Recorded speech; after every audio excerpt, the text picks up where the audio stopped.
The vibe is high sa Seoul, South Korea. Matapos ang release ng bagong album ng global superstars na BTS. Ang next na kina-excite ng ARMY, ang kauna-unahang concert ng grupo matapos ang 4 na taon. Mahigit 200,000 fans from everywhere to Korea ang inaasahang daragsa sa Gwanghwamun Square para sa comeback performance ng Bangtan Boys. I've been a fan for 10 years now, so that's my first time seeing them in person because they've never come to Spain before. Expect to see them getting back to their roots a little more, and I'm excited to see that. Proud naman daw ang nakausap naming South Korean na maaaring maitulong ng free concert sa kanilang turismo. That way, we can promote Gwanghwamun Square like Times Square in the U.S. Mahigpit ang ipinatutupad na seguridad sa paligid ng venue.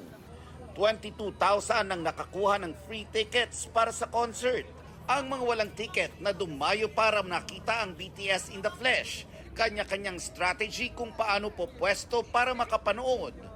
May fans na maaga nang nagpunta roon, kabilang syempre ang mga Pinoy ARMY. Masaya syempre po. Excited. And baka maiyak ako mamaya pag nakita ko na sila magkakasama ulit. We made it. And we stayed. Gusto ko lang po ma-experience yung BTS kasi matagal ko na silang inaangan.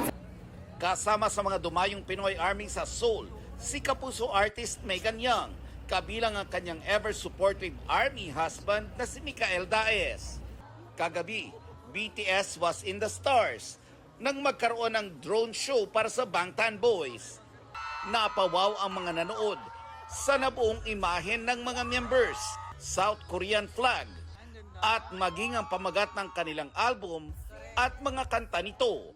Ang mga Pinoy ARMY na naroon, walang pagsidla ng excitement sa pagbabalik ng BTS. Laban lang.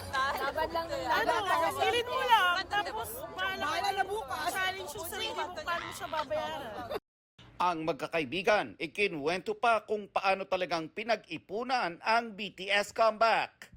Meron di ba may like mga digital backs, may mga goals, mga ganon. Nag-save kami.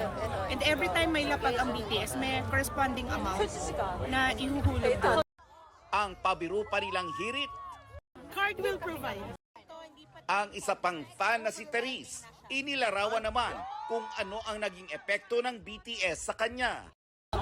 Friends, community, at saka nagkaroon ako ng parang mass drive to work and do good.